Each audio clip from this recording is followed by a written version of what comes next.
Your call, please. Operator, I've been dialing Moray Hill for 0098 now for the last 3 quarters of an hour, and the line is always busy, but I don't see how it could be busy that long. Will you try it for me, please? Moray Hill for 0098. One moment, please. I don't see how it could be busy all the time. It's my husband's office. He's working late tonight, and I'm all alone here in the house. My health is very poor, and I've been feeling so nervous all day. Ringing Moray Hill for 0098.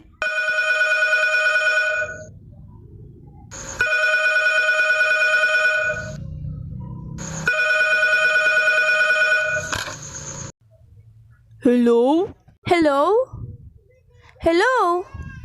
Hello? Hello? Hello? Hello? Hello, George. Yes, sir? Hello? Who's this? What number am I calling, please? We have heard from our client. He says the coast is clear for tonight. Yes, sir. Where are you now? In a phone booth. Okay, you know the address. At 11 o'clock, the private patrolman goes around to the bar on 2nd Avenue for a beer. Be sure that the all lights downstairs are out. There should be only light visible from the street. At 11:15, a subway train crosses the bridge. It makes a noise in case her window is open and she should scream. Oh, hello! What number is this, please? Okay, I understand. Make it quick, as little blood as possible. Our client does not wish to make her suffer long. A knife okay, sir? Yes, a knife will be okay. And remember, remove the rings and bracelet and the jewelry in the bureau drawer. Our client wishes it look to like a simple robbery. Okay, I get. Oh! How awful! How unspeakably!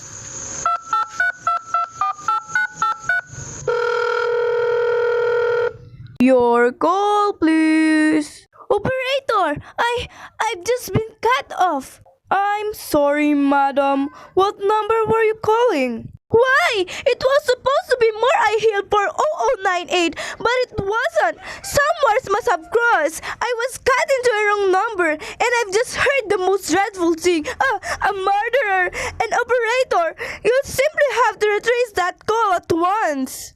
I beg your pardon, madam. I don't quite. Oh, I know it was a wrong number, and I had no business listening. But these two men, they were cold-blooded fiends. Some poor innocent woman who was all alone in a house near a bridge. And we've got to stop them. We've got to. What number were you calling, madam? That doesn't matter. This was a wrong number, and you dialed it. And we've got to find out what it was. Immediately. But, madam... Oh, why are you so stupid? Look, it was obviously a case of some little slip of the finger. I told you to try Moray Hill for 0098 for me. You dialed it, but your finger must have slipped. And I was connected with some other number, and I could hear them, but they couldn't hear me. Now, I simply fail to see why you couldn't try to dial Moray Hill for 0098 in the same curious sort of a way. Moray Hill for 0098? I will try to get it for you, madam. Thank you. I am sorry, Moray Hill for 0098 is busy. Operator! Operator! Yes, madam. You didn't try to get that wrong number at all. I asked explicitly, and all you did was dial correctly. I am sorry. What number were you calling?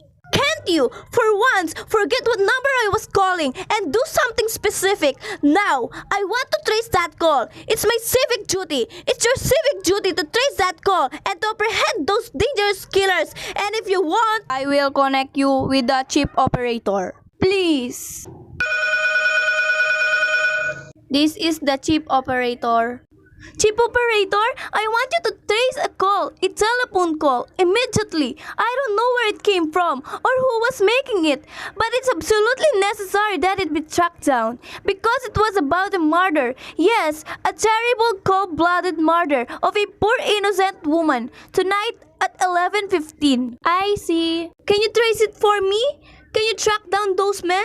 It depends, madam. Depends on what? It depends on whether the call is still going on. If it's a live call, we can trace it on the equipment. If it's been disconnected, we can't. Disconnected? If the parties stop talking to each other. Oh, but of course they must have stopped talking to each other by now.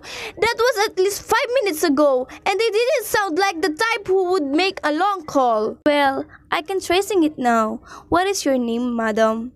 Mrs. Stevenson, Mrs. Albert Stevenson. But listen, And your telephone number? it's up for 2295. But if you go on wasting all this time, What is your reason for wanting this call traced? my reason? Well, for heaven's sake, isn't it obvious? I overheard two men. They're killers. They're planning to murder this woman. It's a matter for the police. Have you told the police? No! How could I? You're making this check into a private call purely as a private individual? Yes, but meanwhile, Well, Mrs. Stevenson, I seriously doubt whether we could make this check for you all this time, just on your say-so. As a private individual, we'd have to have something more official. oh, for heaven's sake, you mean to tell me I can report a murder without getting tied up in all this red tape? Why? It's perfectly idiotic. Alright, then I will call the police. Ridiculous.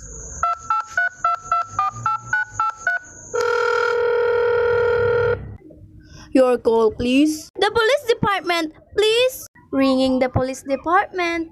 Police Department, Precinct 43, Duffy speaking.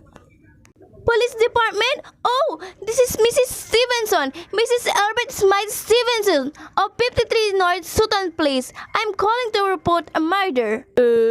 I mean, the murder hasn't been committed yet. I just overheard plan for it over the telephone, over wrong number that the operator gave me. I've been trying to trace down the call myself. But everybody's so stupid, and I guess in the end, you're the only people who could do anything. Yes, Mom. It was a perfectly definite murder. I heard their plans distinctly.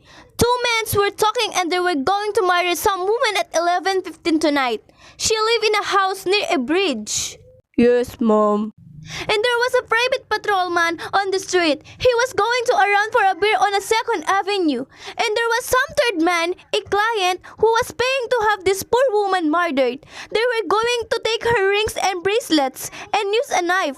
Well, it's unnerved me dreadfully, and I'm not well. I see. When was all this, Mom?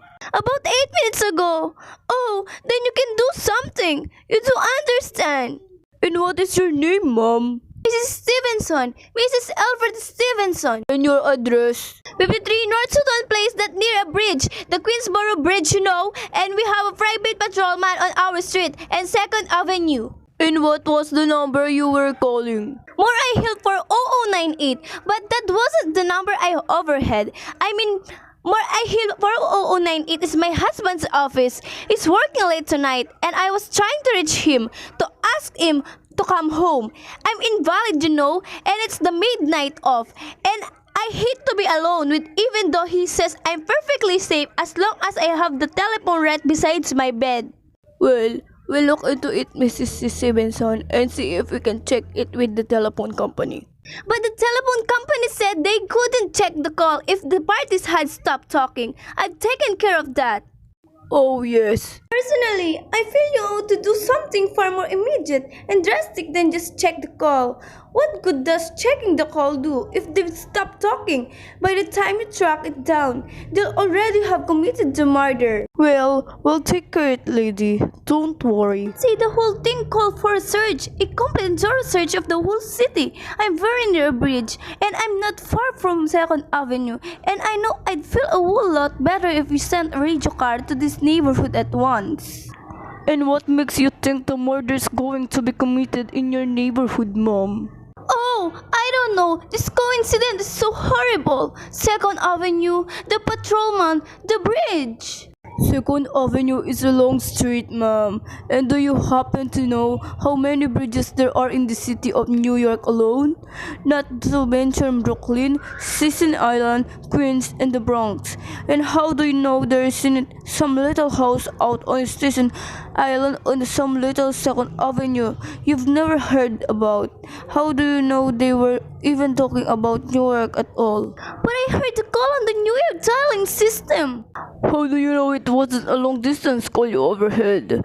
Telephones are funny things. Look, lady, why don't you look at it this way? Supposing you hadn't broken it on that telephone call, supposing you got your husband the way you always do, would this murder have made any difference to you then?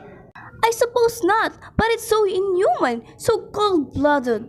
A lot of murders are committed in the city every day, ma'am. If we could do something to stop them, we would. But a clue of this kind that's so vague, isn't it much more use to us than no clue at all? But surely, Unless, of course, you have reason for thinking this call is phony and that someone may be planning to murder you. me? Oh no, I hardly think so. I mean, why should anybody? I'm alone all day and night. I see nobody except my maid Alois. She's a big 200-pounder. She's too lazy to bring up my breakfast tray. And the only other person is my husband Albert. He's crazy about me, adores me, waits on me, hand and foot. He's scarcely left my side since I took sick 12 years ago. Well, then, there's nothing for you to worry about, is there? And now, if you'll just leave the rest to us. But what will you do? It's so late. It's nearly 11 o'clock. Well, take care of it, lady. Will you broadcast it all over the city and send out the squads? And warn your radio cars to watch out, especially in suspicious neighborhoods like mine? Lady, I said we'd take care of it. Just know, I've got a couple of other matters here on my desk that require my immediate. Oh! Idiot! No! Why did I do that? Now he'll think I am fool. Oh, why doesn't Albert come home? Why doesn't he?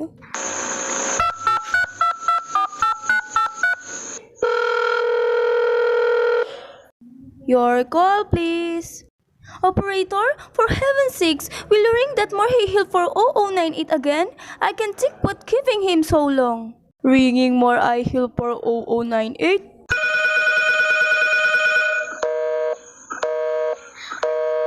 The line is busy. Shall I? I can hear it. You don't have to tell me. I know it's busy. If I could only get out of this bed for a little while. If I could get a breath of fresh air or just learn out the window and see the street. Hello, Albert? Hello? Hello? Hello? Oh, what's the matter with this phone? Hello? Hello? Oh, for heaven's sake, who is this? Hello? Hello? Hello?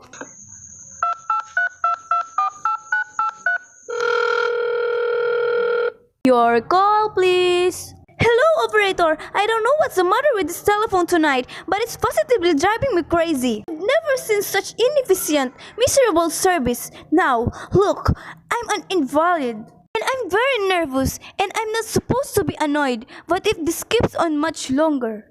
What seems to be the trouble, madam? Well, everything's wrong. The whole world could be murdered for all people care. And now, my phone keeps ringing. Yes, madam. Ringing and ringing and ringing every 5 seconds or so. And when I pick it up, there's no one there. I'm sorry, madam. If you will hang up, I will test it for you. I don't want to test it for me. I want you to put through that call, wherever it is at once. I am afraid that is not possible, madam. Not possible? And why? May I ask? The system is automatic, madam. If someone is trying to dial your number, there is no way to check whether the call is coming through the system or not, unless the person who is trying to reach you complains to its particular operator. Well, awfully stupid, complicated, and meanwhile, I've got to sit here in my bed, suffering every time that phone's ring, imagining everything. I will try to check it for you, madam. Check it! Check it! That's all anybody can do. Awfully stupid, idiotic. Oh, what's the use? Hello? Hello? Stop ringing. Do you hear me? Answer me. What do you want? Do you realize you're driving me crazy? Start staring. Hello? Is this Plaza 42295? Yes, this is Plaza 42295. This is Western Union. I have a telegram here for Mrs. Albert Stevenson. Is there anyone there to receive the message? I am Mrs. Stevenson.